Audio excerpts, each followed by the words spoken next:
aming banal sa umagang ito, Ama. Kami po ay nagpupuri, kami po ay nagpapasalamat sa umagang ito, Ama, na ibigay po sa amin. Salamat po, Ama, sa panibagong buhay, pagpapalakasan, at salamat po sa mga kapangyarihan na ibigay po sa amin. Kami, Ama, umiacknowledge na lahat po ng ito ay nagpupula sa inyo. Kaya nararapat naman po pagpapurihan po at panalig sa inyo. Muli kami po ay narito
sing, for I cannot be silent. His love is the theme of my song. Redeemed, redeemed, redeemed by the blood of the Lamb. Redeemed, redeemed, His child and forever I am.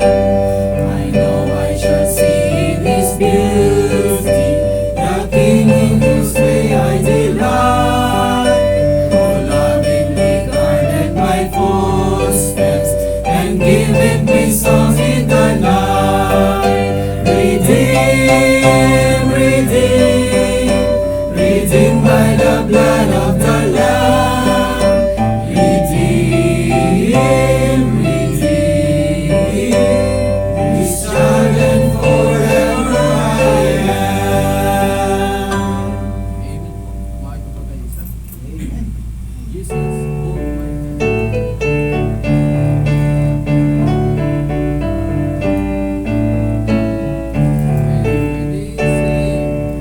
As I travel through this building, there is a friend who walks with me.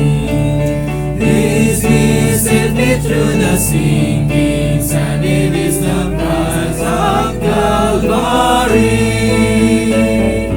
This would be my prayer, the Lord each day to help me do the best I can. For I need thy light to guide me day and night. Blessed Jesus, hold my hand. Jesus, hold my hand. I need thee every hour. Through this new land, protect me by thy power. Hear my theme of me, oh Lord, look down on me. When I kneel in prayer, I hope to meet you there. Blessed Jesus, hold my hand. Let me travel in the light, that I may see the blessed way. Keep me that I may be holy, and sing redemption songs someday. I will be a soldier brave and true, and never firmly take a stand. As I onward go and daily meet the foe, blessed Jesus, hold my hand.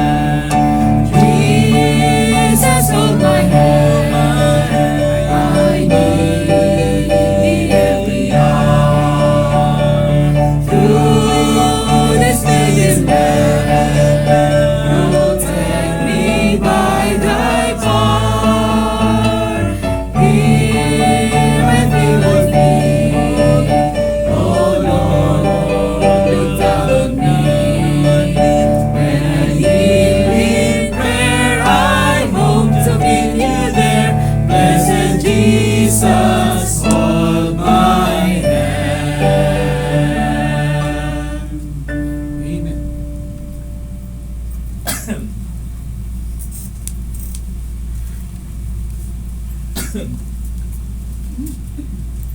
Amen. Mapagpalang araw po sa bawat isa. Are you happy? Amen. Are you blessed? Amen. Amen. And are you awake?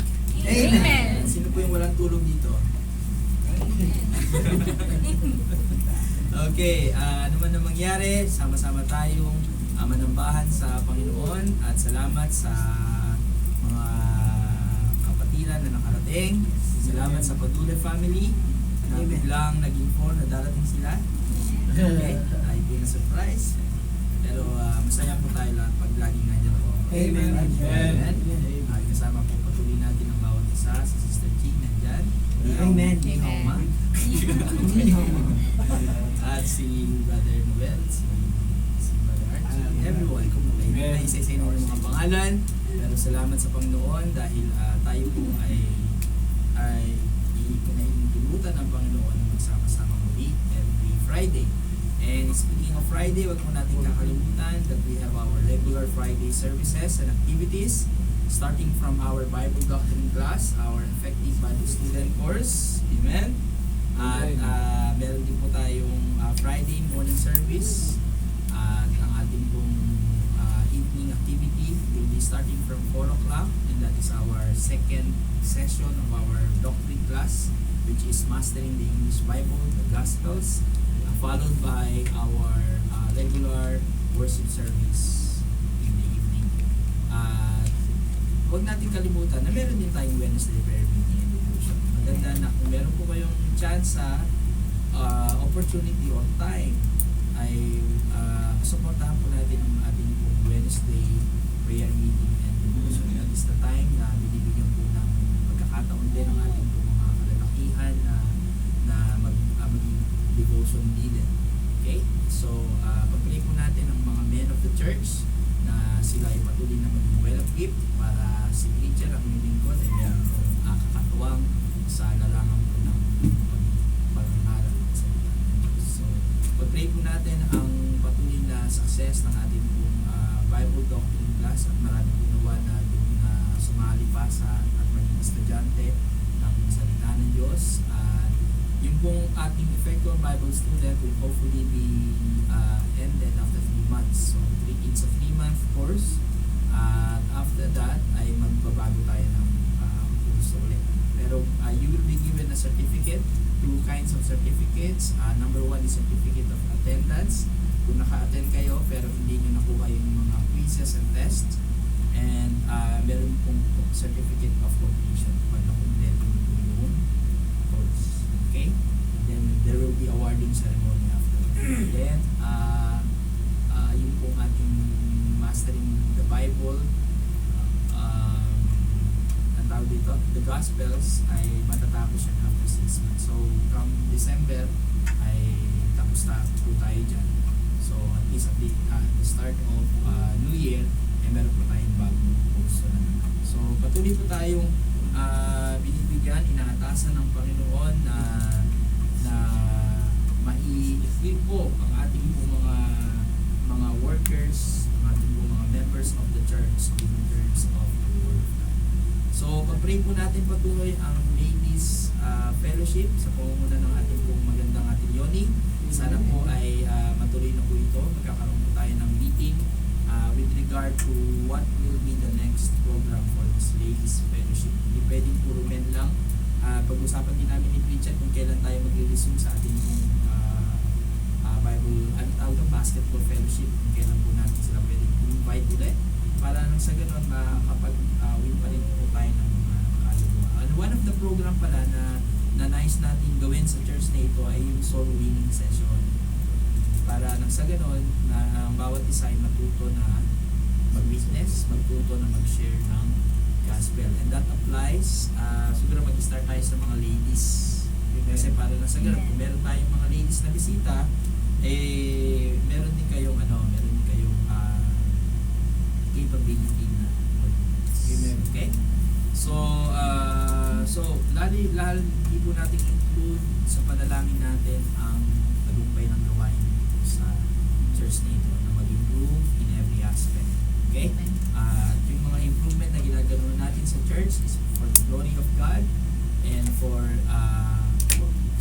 for the perfecting of the saints, for the work of the ministry, and for the edifying of the body of Christ. At yung pong ating mga kapatiran sa Damam ay nagsa-celebrate sila ng first anniversary ng outreach po nila sa Upkeep. Okay? Upkeep. At inaanyayahan nga po tayo. Actually, kaso for a short notice, last week na po nila sinabi. Okay, so anyway, pag-pray po natin ang success nito at salamat sa Panginoon dahil lumalago ang gawain po sa PBBC Berea sa pamumuno ng ating pong mahal na Pastor Randy Batag. Okay?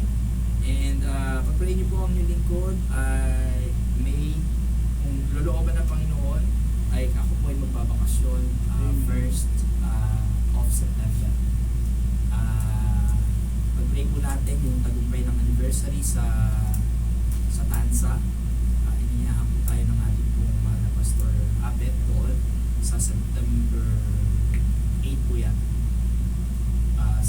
first Sunday of September.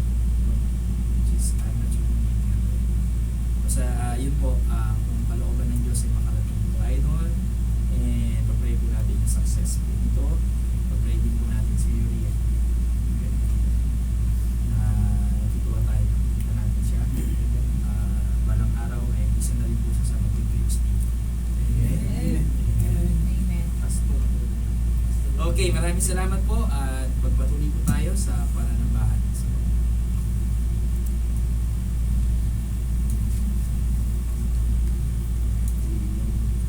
Amen.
wise son heareth his father's instruction, but a scorner heareth not rebuke. A man shall eat good by the fruit of the his mouth, mouth, but the soul of the transgressor shall eat violence. He that keepeth his mouth keepeth his life, but he that openeth wide his lips shall have destruction. The soul of the slander sluggard desireth, and and hath hath nothing, but the soul of the diligent shall be made fat. The righteous man hateth lying, but a wicked man is loathsome, and cometh to shame. Righteousness is the king that is upright in the way, but wickedness overthroweth the sinner. There is that maketh himself rich, yet hath nothing. There is that maketh himself poor, yet hath great riches. The ransom of a man's life are his riches, but the poor heareth not rebuke. The light of the righteous rejoiceth, but the lamp of the wicked shall be put out. Only by by pride cometh contention, but made of well advised is wisdom. Wealth gotten by vanity shall be diminished, but he that gathereth by labor shall increase. Hope deferred maketh the heart sick, but when the desire cometh, it is a tree of life. Whoso despiseth the word shall be destroyed, but he that feareth the commandment shall be rewarded. The law of the wise is a fountain of life, to depart from the snare of death. Good understanding giveth favor, but the way of transgressors is hard. Every prudent man needeth knowledge, but the whole layeth open his folly. A wicked messenger falleth into mischief, but a faithful ambassador is held. Poverty and shame shall be to him that refuseth instruction, but he that regardeth reproof shall be honored. The desire accomplishes sweet to the soul, but it is abomination to fools to depart from evil. He that walketh with the wise man shall be wise, but the companion of fools shall be destroyed. Evil pursueth sinners, but to the righteous good shall be repaid. A good man leaveth an inheritance to his children's children, and the wealth of the sinner is laid up for the just. Much food is in the tillage of the poor, but there is that is destroyed for want of judgment. He that spareth his rod hateth his son, but he that loveth him chasteneth him betimes. Altogether the righteous The righteous giveth the satisfying of his soul, but the but the belly of the wicked shall want. the word of the Lord. Amen.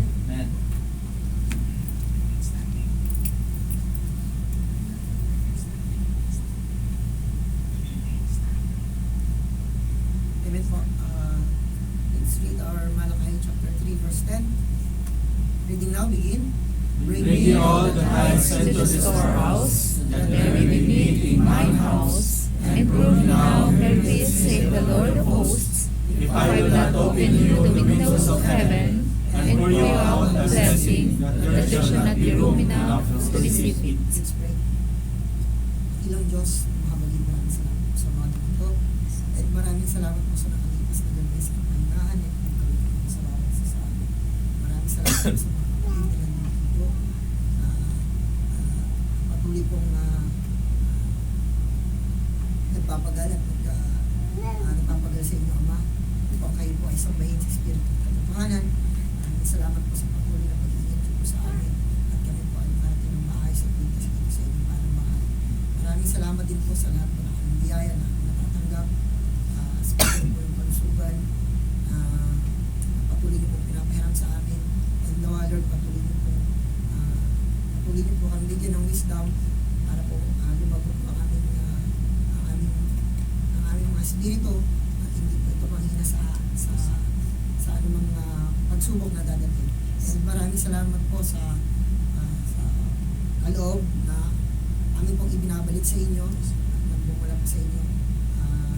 Dalangin po namin, Lord, no, magamit po ito para sa buhayan po. Ang inyong panambahan at ganun din po magamit po ng mga pastors na patuloy po nagpapalaganap ng mga salita. Nawa Lord, maging blessing po ito sa lahat po ng kapatid, lalo-lalo po sa mga nangailangan. And ganoon din po aming dinadalangin sa aming mga kapatid na wala po kakayanan. Nawa by your perfect time po, Ama, matutunan po nilang ibalik ang nararapat sa inyo. At hindi lang po ang nararapat sa inyo, matutunan din po namin ang pagbigay po ng aming offering na nagmumula po sa aming mga puso.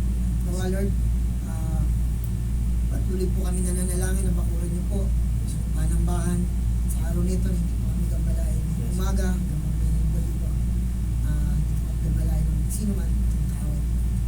Lord, kami po ay humihingi ng kapatawaran sa mga kalipan po namin puso isipan. Maraming salamat po sa isang linggo niyo po pag-iingat sa amin. Salamat po, Ama, po ang aming dalangin sa tanging pangalan lamang po ni Jesus namin tagapagligtas. Amen. Amen. Amen. Praise God from whom all blessings flow. Praise Him, all creatures here below. Praise Him above the heavenly hosts. Praise Father, Son, and Holy Ghost. Praise God from whom all blessings flow. Praise Him, all creatures there below. Praise Him above the heavenly hosts. Praise Father, Son, and Holy Ghost. Amen.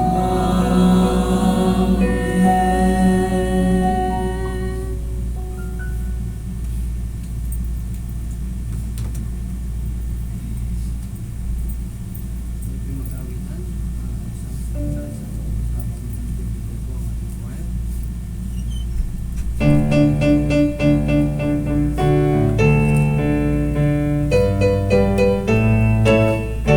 Ready, sing. Bring ye all the tithes into the storehouse, all your money, talents, time, and love. Consecrate them all upon the altar. Will you savor from above, speak sweetly, just try me. Who can say the Lord of hosts and see if a blessing, a measure blessing, I will not pour out on thee.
Thessalonians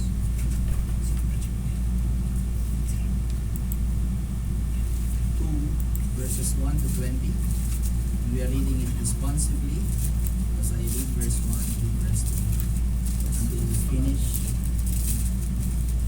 the verses until verse 20. First Thessalonians chapter 2 1 to 20. Amen? Amen. I will read verse 1 now.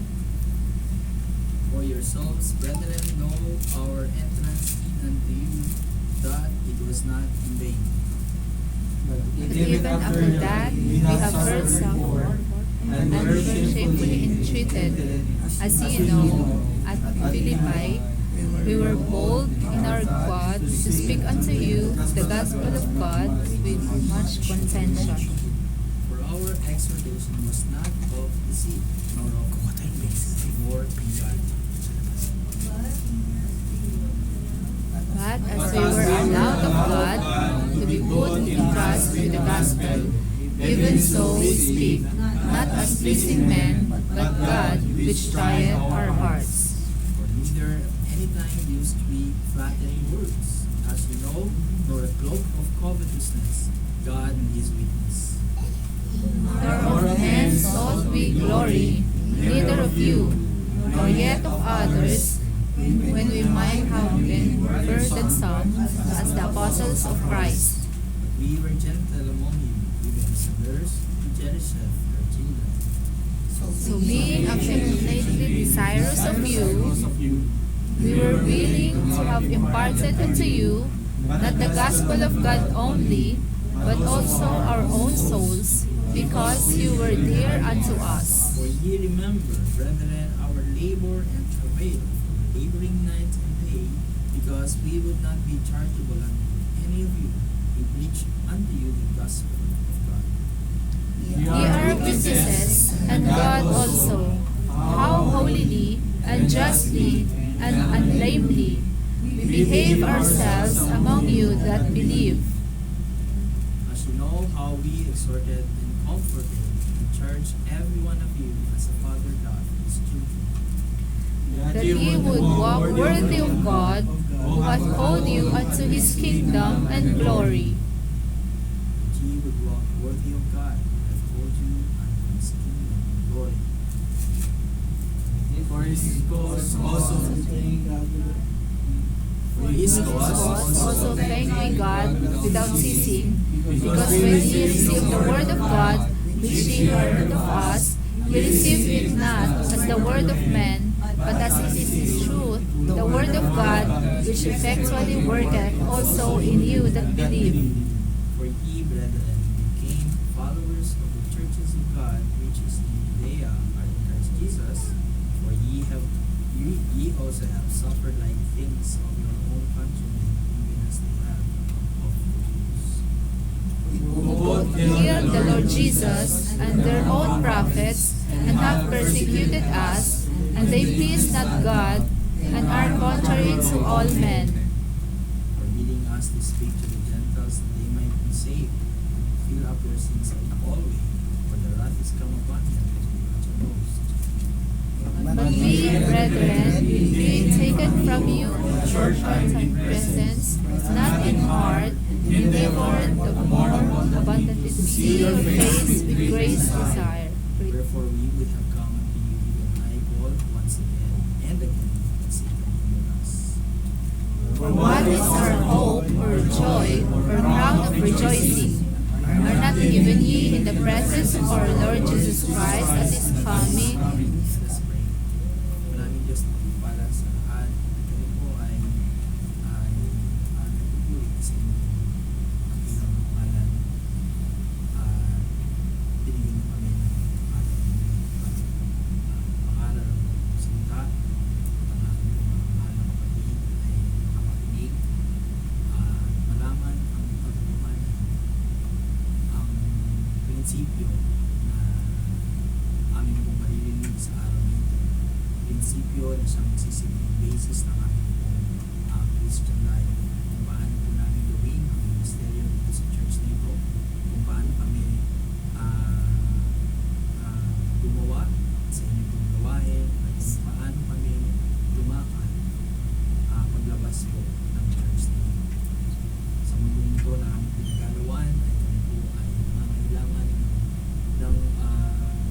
basis and principles or model na siyang magsisilbing basihan namin kung paano bilang isang mananampalataya, bilang miyembro ng inyong katawan, at bilang isang anak.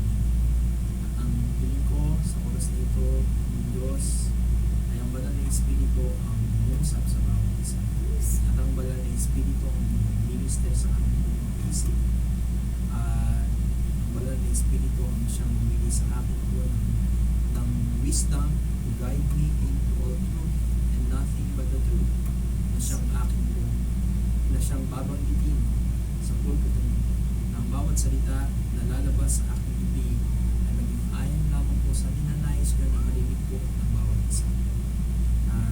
Hiling ko po sa aking mga mahal na kapatid na maibigay rin po nila ang focus at ituloy para wala pong ma-miss na blessing, para po walang ma-miss na review or any challenge na kailangan po namin marinig.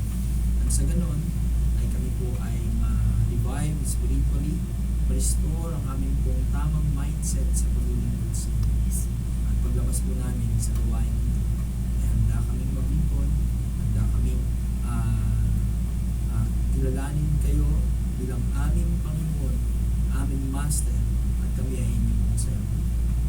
At kayo ang aming pong maid servant, at kami ang inyong mga tupa na marunong makinig sa inyong pong salita. Hindi lang basta makinig, kundi sumunod sa inyong pong salita. Kaya minsan pa ay gumawa kayo sa buhay ng bawat isa, at ang sa ganon ay maging matagumpay ang pakikinig po namin ng mga ngalan ng salita na inulaan sa oras nito. Make me a mouthpiece today, O God, and work wonders in the lives of each one of us as we ask all these things in Jesus' name. Amen.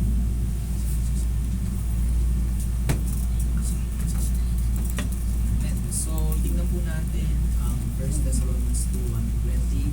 So, sa passage na to ay describe ni Paul at dinipensahan niya yung ministry doon po sa Church of Thessalonica. We are Pilgrims Bible Baptist Church, Thessalonica. So, ang pag-uusapan natin is yung Thessalonians. Yung kung saan pinatter natin yung ating pong church. Okay? Hindi po aksidente na binigyan tayo ng pangalan na BBBC Thessalonica. Because Thessalonica is one of the churches na ministeryohan ni Pablo at binigyan ng isang letter. At dito sa Epistle of Paul to Thessalonians ay marami tayong matututunan. So tayo bilang isang PBBC Thessalonica Church ay bigyan natin ng pansin ang passage na to para gawin nating model ba? Model na siyang magsisilbing pattern natin kung paano natin gagawin ang gawain dito sa church, kung paano tayo mag-behave sa church na ito. So, ang ating pong title of the message today is about the model ministry of Paul. The model ministry of Paul. Amen? So, nagbigay siya ng instructions sa mga saints in Thessalonica para bigyan sila ng model for ministry. And at the same time, para protektahan sila from any assaults of the enemies of the gospel. Okay? So it's about fighting against the enemies of the gospel. And si Paul, hindi niya ipinagmamalaki ang kanyang sarili. Hindi niya sinusubukan na mag-gain ng attention. Kumbaga, ang nice niyang gawin sa pamamagitan ng sulat na to, ang kanyang motibo is to shut the mouths of those who would corrupt the church. So, ang nice niya sa pamamagitan ng sulat nito is para patahimikin yung mga nanggugulo at yung mga naninira sa church. Paano niya gagawin yon? So, yung pattern o yung buhay ni Paul ang nagsilbing basis para na sa ganon meron siyang right coming from the Lord na i-rebuke, i-exhort, at sabihan yung mga miyembro ng church sa Thessalonica na mga bagay na magsilbing pattern o model dun sa ministry na ginagawa nila para sa Panginoon. So Paul's godly life and ministry and wholesome doctrine exposed the error of the false teachers. So hindi pa rin tayo tapos sa false teaching. Just like what we preached about last week, it's about false teaching. Even the Church of Thessalonica ay nakaka-experience sila ng mga miyembro being persuaded by false teachers. Okay? Kaya no wonder na meron tayong mga dating umaattend dito na nawawala. They were persuaded by false teaching. It's either they were persuaded by false teachings, napunta sila sa mga maling katuruan, or na-expose ang kanilang kasalanan, na-expose ang kanilang error, na-offend sila, at ayaw nila ng ganun.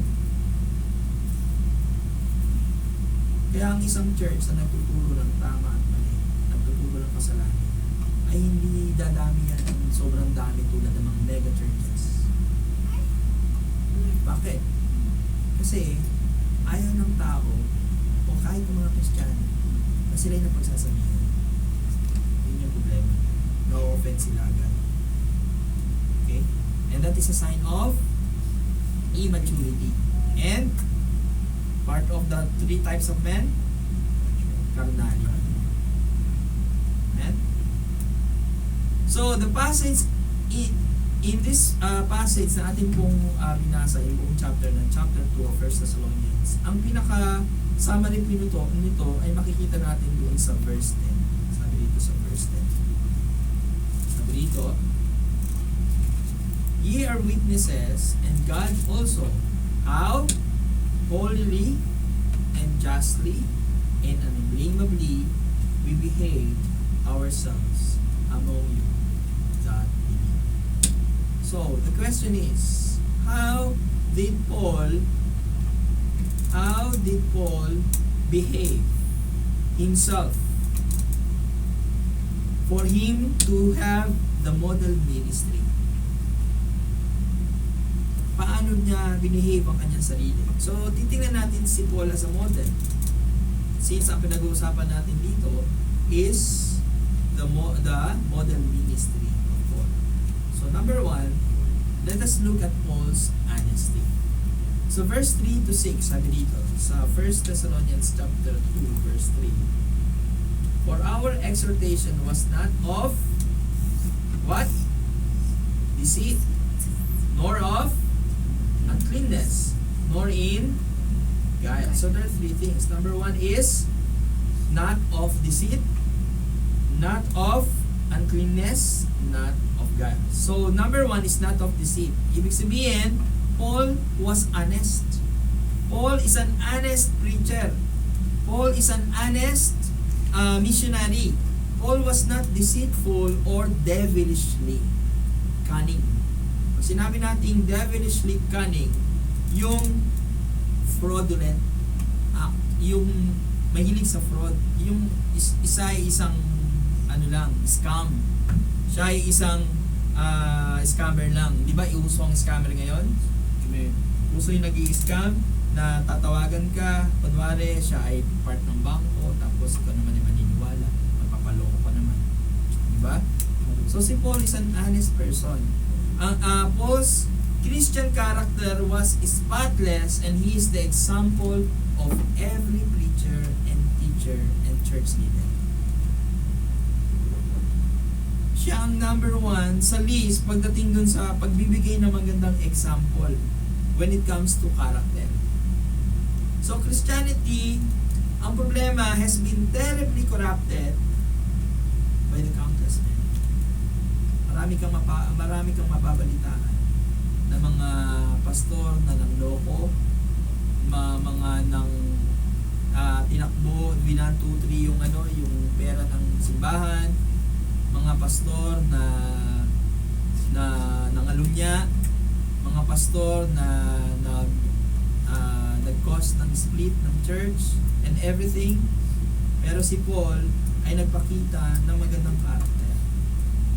Tandaan natin, a Christian character is the whole capital of all. Iyan pinaka-capital ni Paul in carrying on his business. And what is the business of Paul? Ano ba siya? Bakit siya ginawang apostle? Special apostle? Is to evangelize among the Gentiles. To become a special apostle meant for the Gentiles. That is his main business. At paano kung si Paul ay hindi nagpakita ng magandang ugali? Walang kwenta yung kanyang ministry at walang maniniwala sa kanya. Okay? So Paul's honesty. Pag sinabi nating deceit is fraud, seduction, or deception. Okay? Sino nga ba ang father of deceit? Satan, the devil, the deceiver. Hindi naman ginawa niya kay Adan. So, it is translated delusion in 2 Thessalonians 2:11. Sabi dito sa 2 Thessalonians 2:11. And for this cause, God shall send them strong delusion that they should believe a lie. So, deceit, delusion. Okay? Ano pa? And it is also what is said in 1 John 4:6, the spirit of error. 1 John 4:6. We are of God, he that knoweth God heareth us. He that is not of God heareth not us. Hereby know we the spirit of truth and the spirit of error. So sabi nga, di ba? Sabi ni John, try the spirits, whether they be of God. Saan nga yun? Try the spirits. So it's a battle between the spirit of truth and the spirit of error. Okay?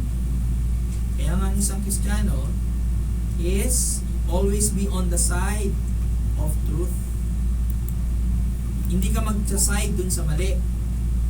Hindi ka mag-side dun sa chismis lang. Naniwala ka agad. Dapat, you have the proof that that is the truth. Pero whatever you found in the Bible is the truth. Beloved, believe not every spirit, but try the spirits, whether they are of God. Because many false prophets are gone out into the world. So anong sabi dun sa guile? Ano naman ibig sabihin ng guile? Guile is dolos. Ang Greek word, dolos. Yung deceit naman, ang Greek word niya is plane. Okay? So guile is dolos, which is translated subtlety. Matthew 26:4. Subtle. Sino yung subtle na sinabi sa Genesis chapter 3? Sino yun? Ang serpent. Matthew 26:4. Sabi?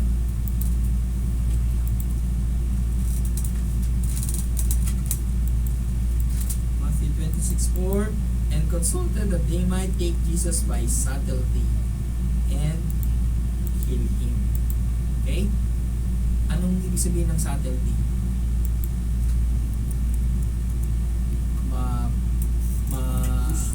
Tuso. And craft. Mark 14:1. Mark 14:1. Patayo ng babas. Mark 14:1.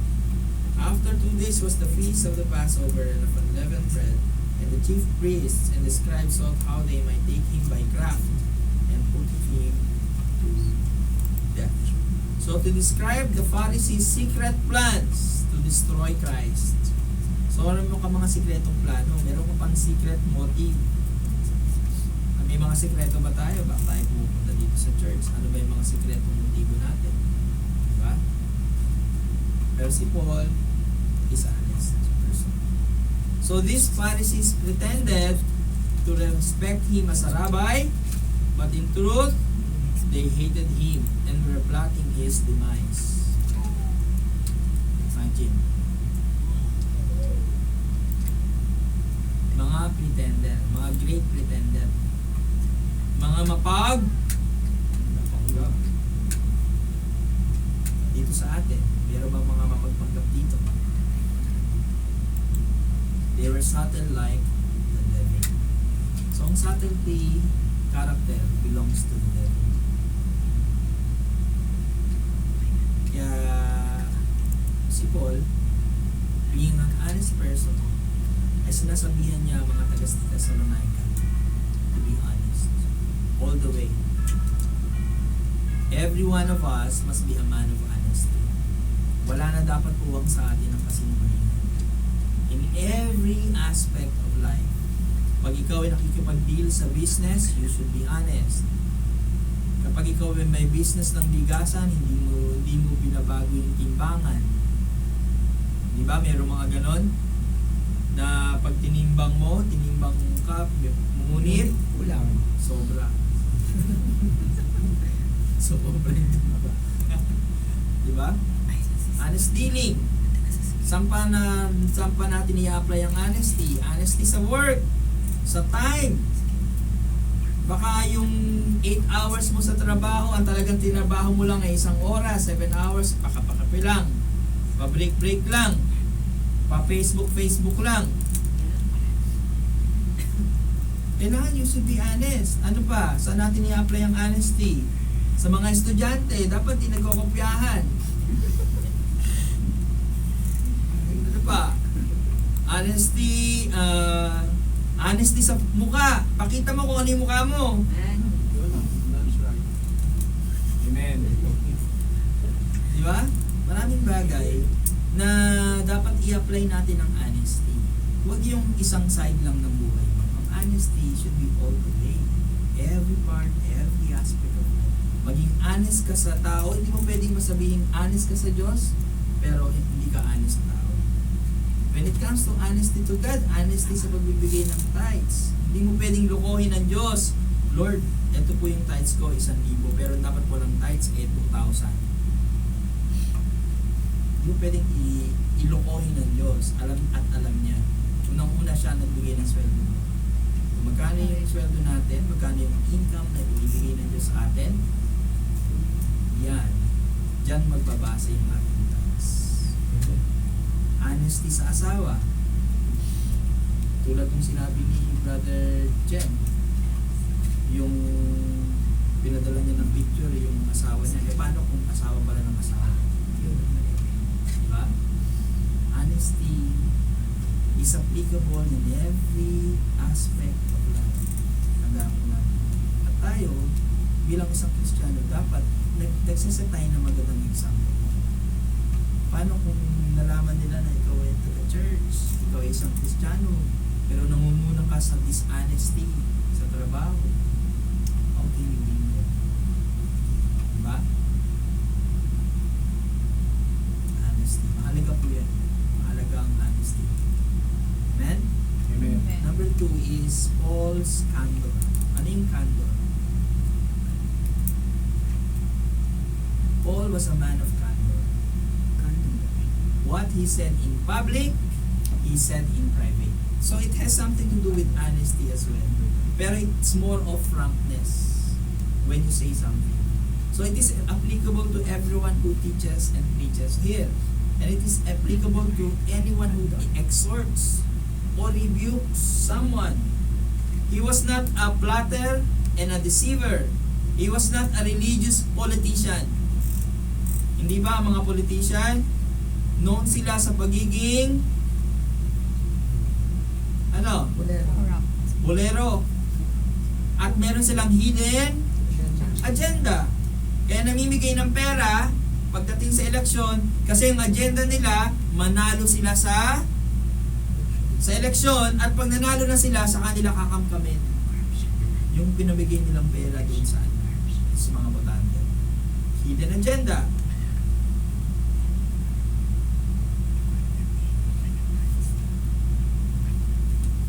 Kailangan natin yung footsteps ni Paul to be followed, okay, by everyone when it comes to candor, when it comes to being what he is in public, he is also in private.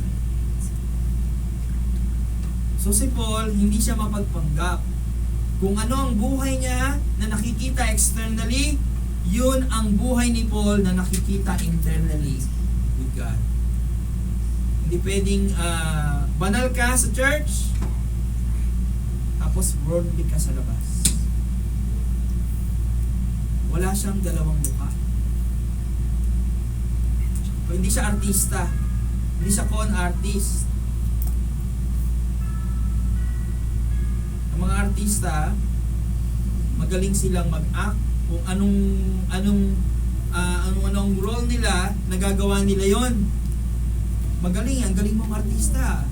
Napapabilib mo yung tao. Paiyak-iyak ka pa. Pero yun pala, pagdating mo sa bahay, or pagdating mo sa labas, pag hindi ka na nakikita ng mga kapatiran, ang buhay mo ay parang buhay ng number 1 type of man, natural man. Kaya ang tawag sa'yo ay kami.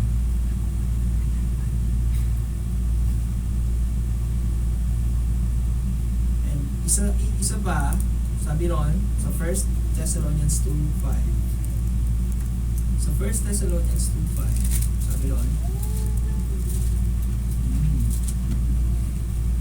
for neither at any time used we flattering words. So Paul was not a flatterer. For neither at any time used we flattering words. So flattery is what? This is an insincere praise. Ano yung insincere praise? Yung mahilig kang mag-flatter, mahilig kang mamuri, pero hindi naman sincere. Niloloko mo lang yung tao. Hindi ba, sinabihan mong gwapo, hindi naman pala gwapo. Sinabihan mong maganda, hindi naman pala maganda. Para maiwasan mo ang flattery words, huwag ka na magsalita. Sabihin mo na lang no comment. Kasi tinanong ka, maganda ba ako? No comment. Mas masakit po yata yun ah. Diba? Ano ba yung purpose ng flattery? It is pretense, basically. Number 2, it is an attempt to manipulate people. Okay? Minsan, kaya binobola mo yung tao kasi may gusto kang kunin sa kanya. Diba? Ganun yun eh. Naalala ko nung araw, hindi naman na ngayon, si nanay kapag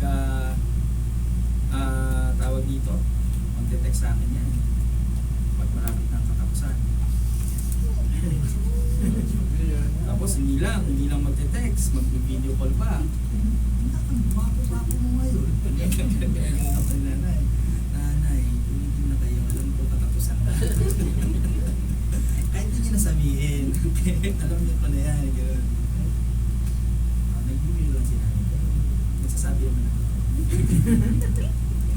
Okay, so alam mo yun, ang flattery words po ay nagagamit in an attempt to manipulate para meron siyang makuha dun sa tao. And always, the flattery is the opposite of truth and candor. Okay? Opposite of truth and candor. Flattery has the idea of using the kind of acceptable speech that lulls another person into a false sense of security in order that the speaker may gain his own ends. Yan ang purpose ng flattery. And Paul was gracious, yet hindi siya nagsasalita ng mga tinatawag na unvarnished truth. Mga varnished truth, sorry. He always speaks the unvarnished truth. Di ba pag binabarnisan mo yung pangalanan, yung kahoy, ang gandang tingnan, di ba? Nawawala yung kapangitan ng kahoy talaga. So, when it comes to truth, nababarnisan din yan ng flattery na tinatawag. Okay? So when He speaks the truth, He speaks to men to bring them to, number one, when you speak the truth, you bring them to, number one is conviction. Kino-convict mo yung tao. Sinasabi mo yung totoo eh. Para ma-convict siya na mali yung ginagawa niya. Number two is repentance.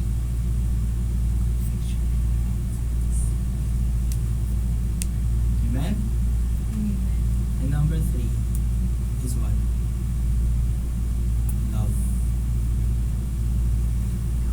Diba? Kasi kung mahal mo yung tao, sasabihin mo sa kanya ang totoo. Hindi ka pwedeng naka-imit lang. Hinahayaan mo lang siya. Tinotolerate mo ba? Kung mahal mo ang iyong kapatid at alam mo nagkakasala sa kanya, tell him the truth. Na ang ginagawa niya is against the will of God.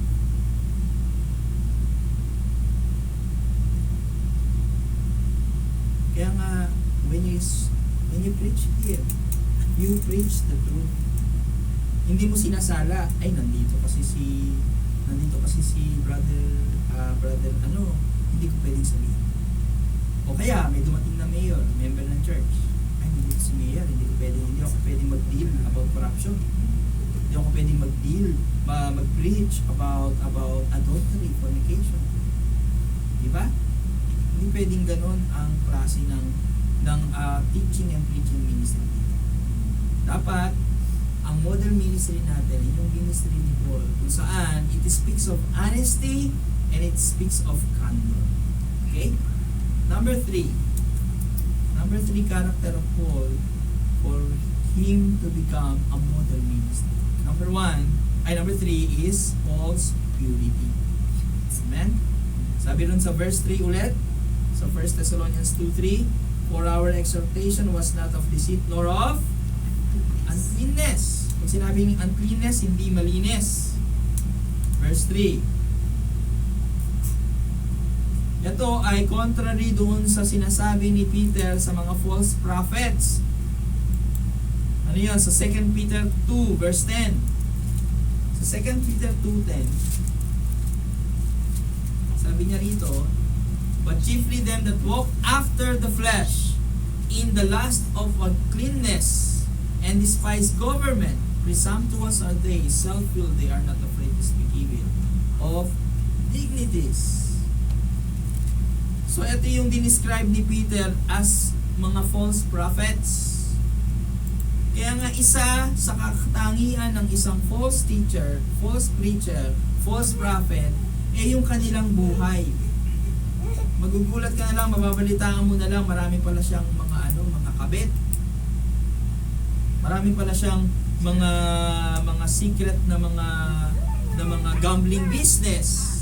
Part pala siya ng prostitution, ng drug addiction, ng sindikato. Di ba? Bakit? They walk after the flesh in the lust of uncleanness. So si Paul did not seek to please men. He is not a man pleaser. Sabi niya sa 1 Thessalonians 2:4, but as we were allowed of God to be put in trust with the gospel, even so we speak not as pleasing men, but God which trieth our hearts. Sino ba ang sumusubok sa puso ng isang preacher? Sino ba ang sumusubok sa isang miyembro sa puso ng bawat isa sa atin? Sino ba nakakaalam ng ating mga puso? It is God. Kaya nga He doesn't see us externally.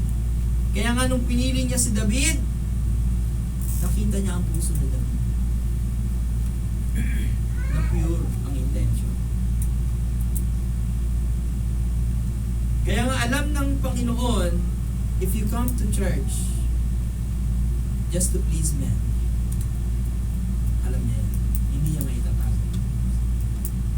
So you don't come to church to please us, to please anyone here. You come here to please men. Amen. And if you come here to please God, gagawin mo yung mga kalooban niya. Tulad ng pagdadamit ng maayos. Tulad ng pagdating on time. Tulad ng pagrespeto sa pag-aaral ng salita ng Diyos. Tulad sa pagrespeto sa pagbabasa ng salita ng Diyos. Aawit ka ng may galak sa puso. And everything you do from the time na nag-start ang service ng church hanggang sa matapos, everything you do, alam mo na ang piniplease mo yung Diyos at hindi yan tao. Hindi mo iisipin, ano kaya ang susunod ko? Magugustuhan kaya ito ng ating pastor? Walang ganun. Hindi mo iisipin na bago ka pumunta rito, is iisipin mo muna na nandun kaya si Brad, nandun kaya si Sis. Pag siya nandun, hindi na ako atin. Diba?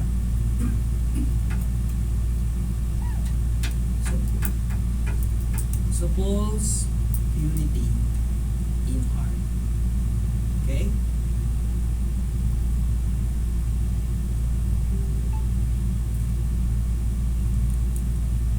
And Paul's purity in intention. Ano yun? Na masasabi, mababasa natin sa verse 5. Sabi dito sa verse 5, for neither at any time used we flattering words, as you know, nor a cloak of covetousness. Yan. Kapag daw ikaw ay nasa gawain, you don't covet. Cloak of covetousness refers to using the ministry as a means of personal profit and satisfying one's desire for filthy lucre. At diyan nagpo-fall ang napakaraming ministers, napakaraming mga leaders of the church na nakita niya na ang laki-laki ng tithes, ang laki-laki ng income ng church. Dumating siya sa point na binulsa na niya. At hindi na siya nagre-report, hindi na siya nagpapakita ng financial report, hindi itinago niya na kung ano yung income ng church. Yung pala, nagkamal na siya ng impact, bilyones.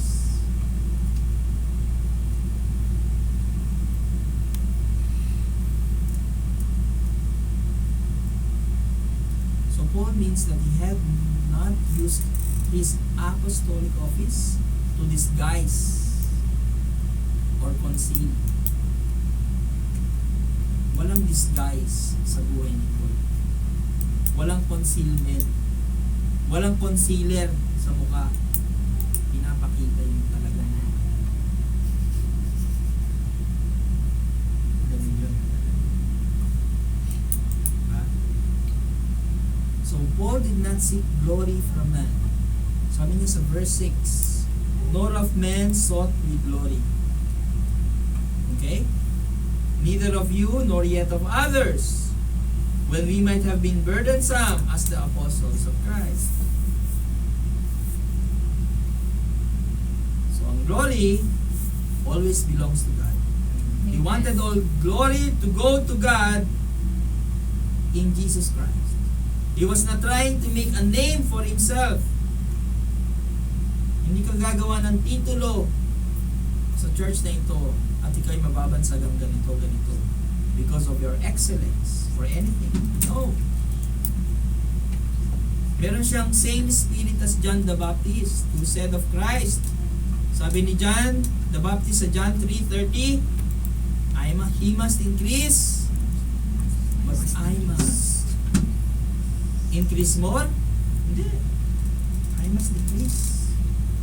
Dapat yan ang attitude ng isang mananampalataya. Ang ini-increase natin o ang tinatanyag natin ay si Kristo habang tayo ay nagdi-decrease. Binababa natin. Sabi ni Paul, I be nothing. 2 Corinthians 12:11. 2 Corinthians 10:11. Let such an one think this, that such as we are in word by letters when we are absent, such will, 12:11 ba? Sorry. I am become a fool in glorying. You have compelled me, for I ought to have been commended of you, for in nothing am I? Amen? Behind the very chiefest apostles, will I be?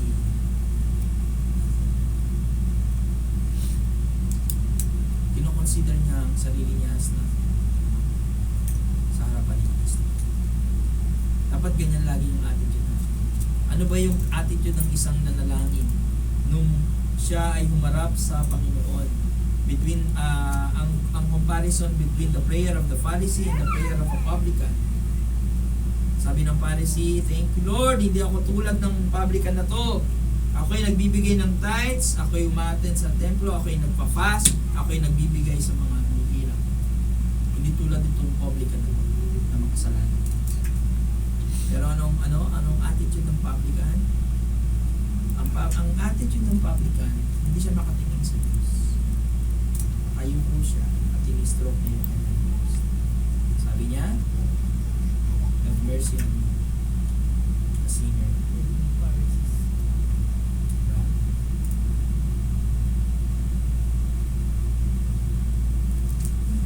We are all nothing. But because of God, we are what we are. By His grace. Sabi ni Paul, by the grace of God, ayan.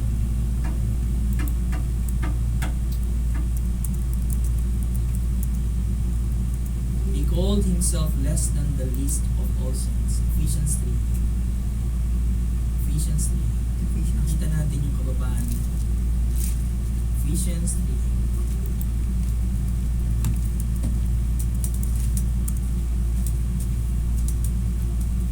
"Unto me, who am less than the least of all saints, is this grace given, that I should preach among the Gentiles the unsearchable riches of Christ." Amen? Kino-consider niya sarili niya less than the least of all the saints. Pero look at Paul. He has a great name. Why? Because he has been exalted by Christ himself. Sabi niya kay Timothy sa 2 Timothy 2:12, "If we suffer, we shall also reign with Him. If we deny Him, He also will deny us." Amen?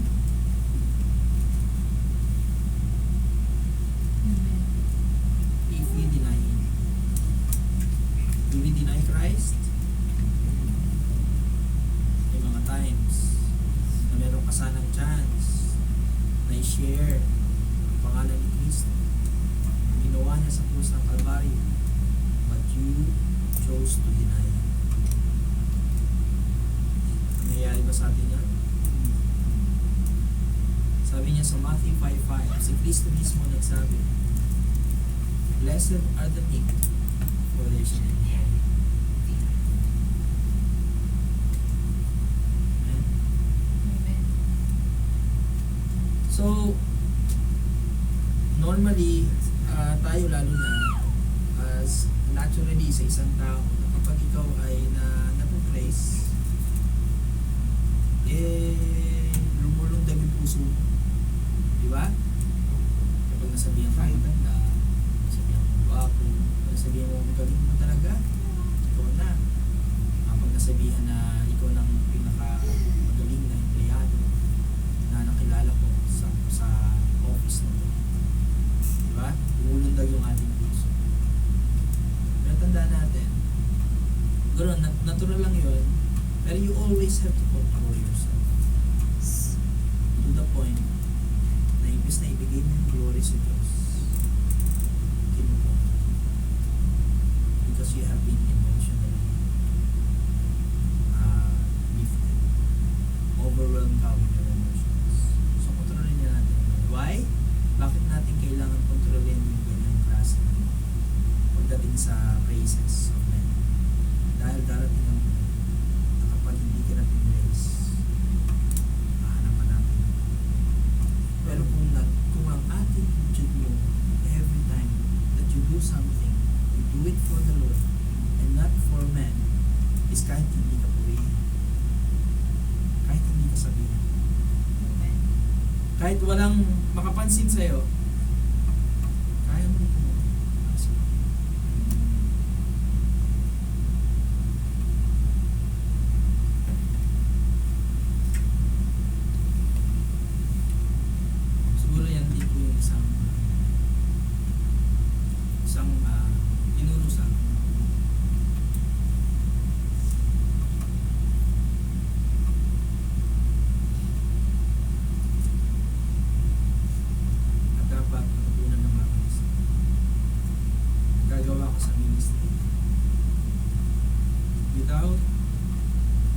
praises of God.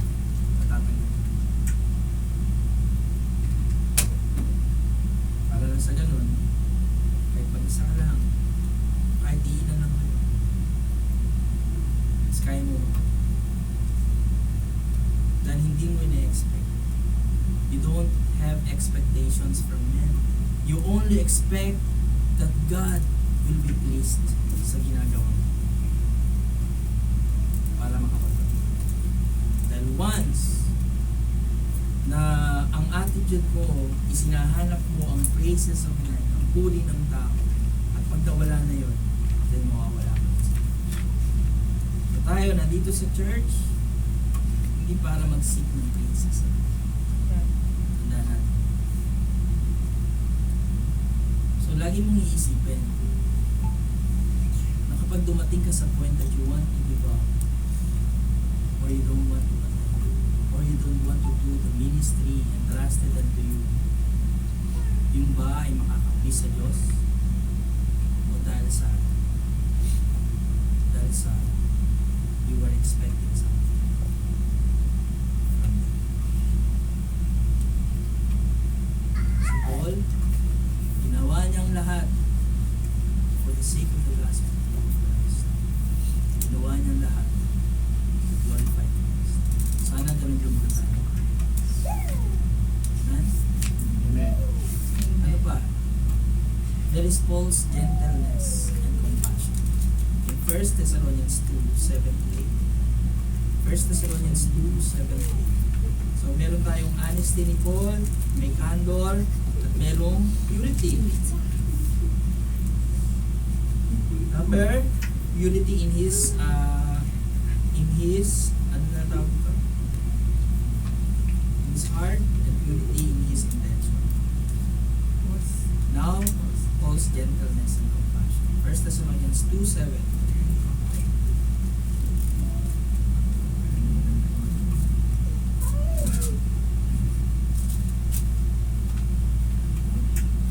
But we were gentle among you, even as a nurse cherished her children. Amen? Amen. He was what? Gentle. Cherisheth. Pag sinabi natin cherisheth, Greek word thalpo, which primarily means to heat or to soften by heat. Yung kumbaga, papatungan mo siya ng mainit na bagay para mag-soften siya. Or to keep warm.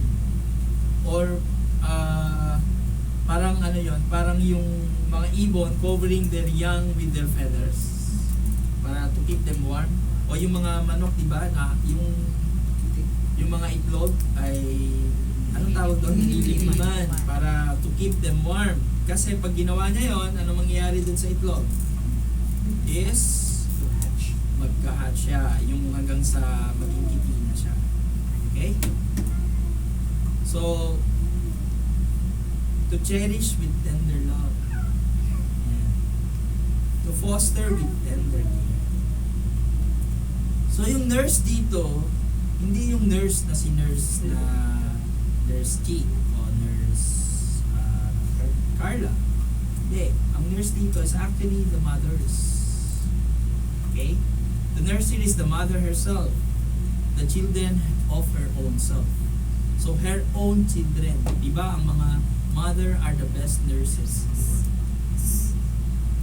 Wala nang makakahigit pa dun sa klase ng nursing na ibinibigay ng isang nanay sa kanyang mga sariling anak. Alala ko kapag ako'y nilalagnat, gagawin ni nanay, bibili siya ng orange, Royal True Orange, at saka Skyflakes. Kapag ako ay nilalagnat. Hindi ko lang maintindihan bakit gumagaling. Bakit gumagaling? Di ba ano ang meron sa Royal True Orange at saka sa Skyflakes? Tapos kapag walang lagnat, sabihin ko kay nanay, bili mo naman akong Royal True Orange. Tumigil ka! Para tayong pera! Ganun, di ba? Anyway, yung naalala ko nung bata talaga ako, si nanay talaga. Pito kami, di ba? So, lahat yun dumaan sa talagang kamay ni times na may mga palo, may mga bato, may mga gano'n, diba? But anyway, best nurse talaga. Okay? So, her own children, a nursing mother, one whose the children are, has bore them as well as nurses them, as the most tender concern for them. It's the mother. Okay?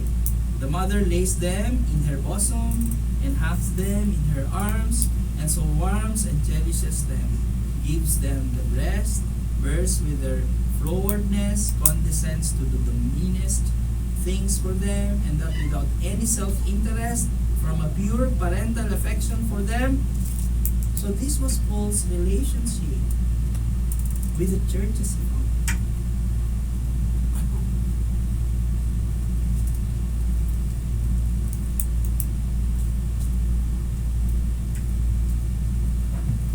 Sabi niya, so being affectionately desirous of you, who were willing to have departed that the gospel of God would be my closer because you were dear to us.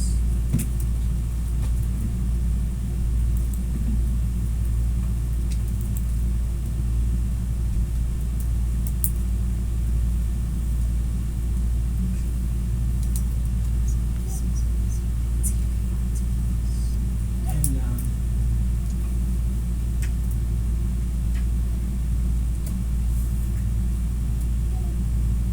so he has a greater love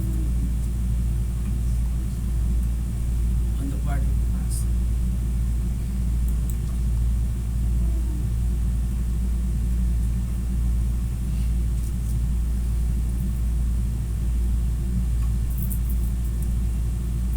So the love of Paul is evident.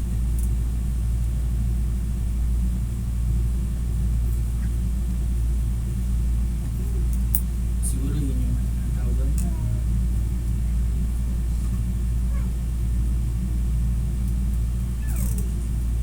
Biyaya ng Diyos,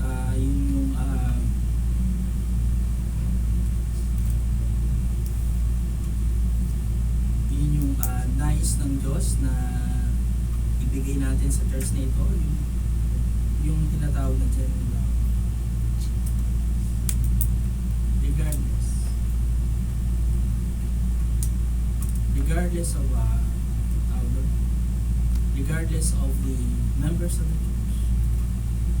Kasi lahat tayo may mga kanyang attitude, kanya-kanyang personality, kanya-kanyang problema.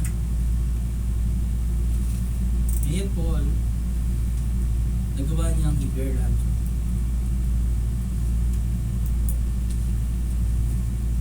And that is our prayer. Ng isang pastor, nagmagulad din po.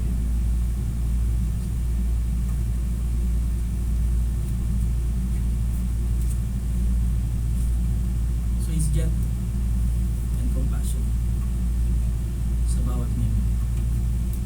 Wala siyang pipilit.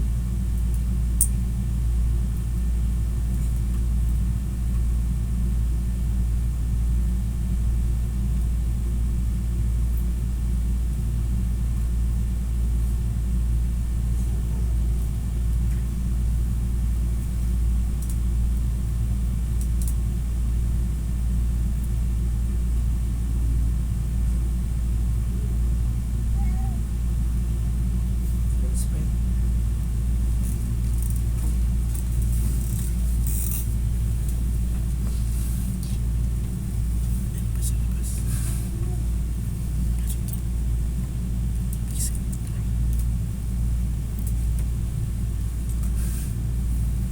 So let's pray. Panginoon, salamat na po for today. Sa example ng Lord.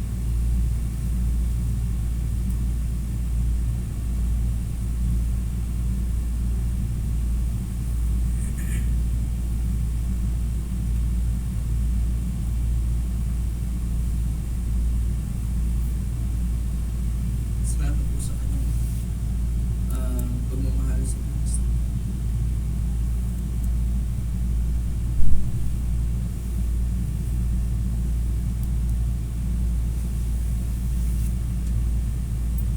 Salamat po sa model ministry of Paul para magsilbing pattern po namin kung anong klaseng character meron kami sa Kristo. We need to be honest. We need to be pure. We need to be gentle. And we need to be compassionate.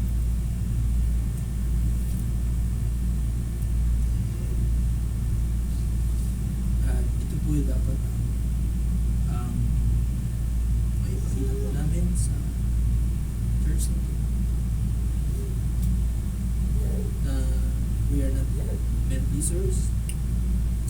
We please you.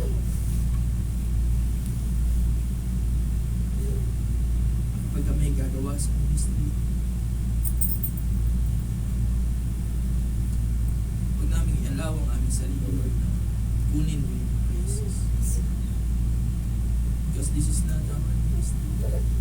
Ito po ay ministry.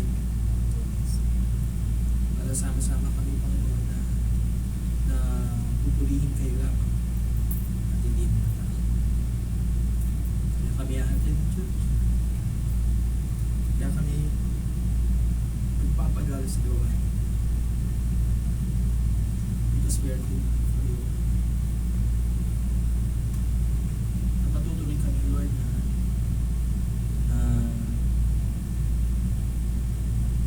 huwag kaming padala sa aming feelings or emotions because our heart is deceitful in many ways.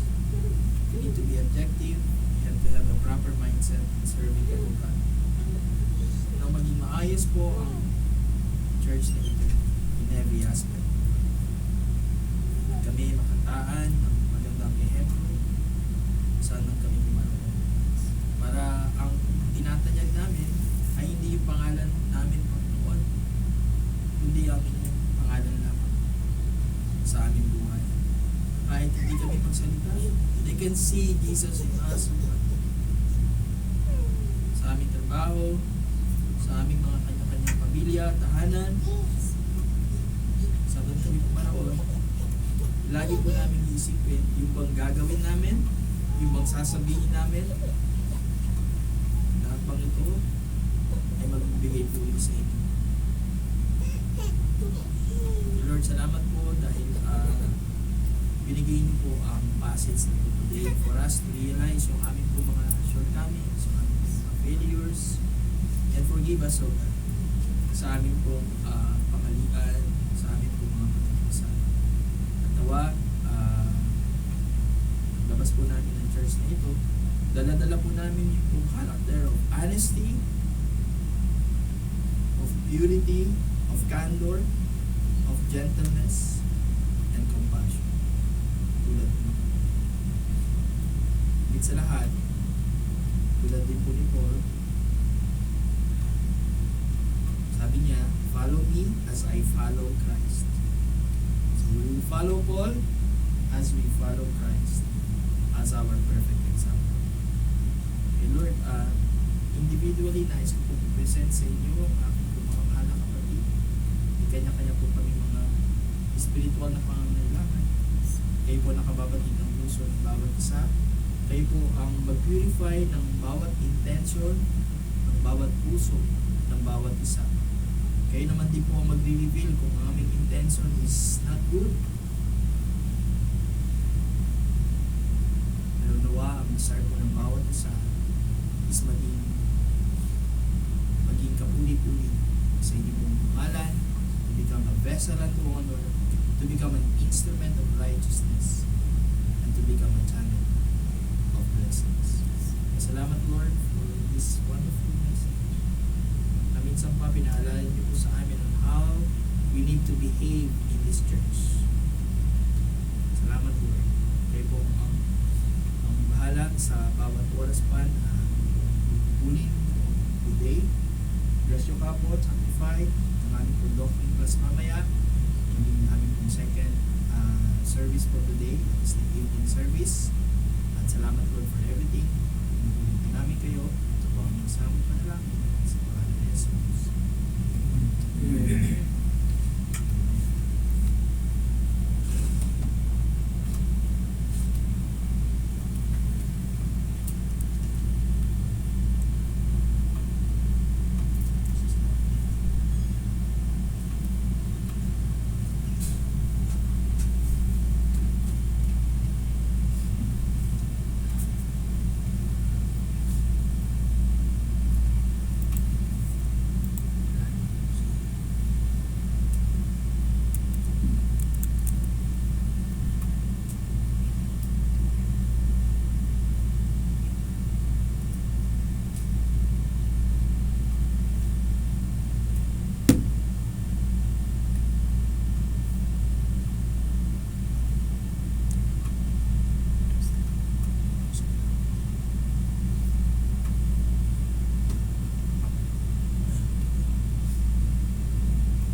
receives His own.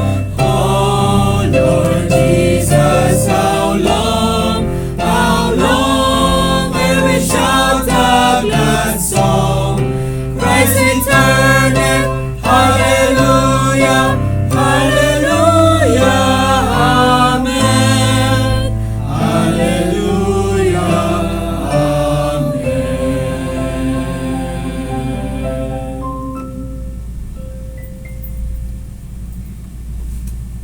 Tayo po yung magwakas sa panalangin. Aming dakilang Diyos, maraming salamat po Panginoon sa encouragement na nagmula po sa inyong salita. Salamat po Panginoon sa aming mahal na pastor Panginoon na patuloy niyo ang ginagamit ang kanyang buhay. Salamat din po Panginoon sa buhay ni Paul na maraming mga discouragement but patuloy pa rin siya Panginoon sa paglilingkod po Panginoon. Salamat Lord sa kanyang buhay na ibinahagi niya sa amin Panginoon sa pamamagitan po ng inyong salita. Tulungan niyo po kami, bawat isa sa amin Panginoon. Lalo na naglilingkod kami Panginoon na tunay. Naglilingkod kami Panginoon na nandun yung aming kasayahan Panginoon. At kahit na kami po ay sa trabaho namin, pagod kami, minsan ay discouraged din dahil sa aming mga pamilya sa Pilipinas. But Lord, thank you sa inyong salita Panginoon. Patuloy na nagbibigay Panginoon ng encouragement at kasayahan Panginoon. Patuloy na lingkod sa inyo dito sa lalo na sa simbahan dito Panginoon. Panginoon Diyos, dalayan ko po ang bawat isa ay kayo po Panginoon ang bless din po sa kanilang buhay. Lalo na magpapatuloy Panginoon sa paglilingkod dito Panginoon. Dalayan ko rin po sa aming pag-hiwalay Panginoon ay pansamantalang pag-hiwalay. Nagagawin po kami Panginoon. Nagawin po sa aming pagsalo-salo ang physical na pagkain Panginoon. I-bless you rin po Panginoon sa aming lupa. Muli po Panginoon ay binabalik po namin ang papurit pasasalamat sa matamis sa pangalan ng Jesus namin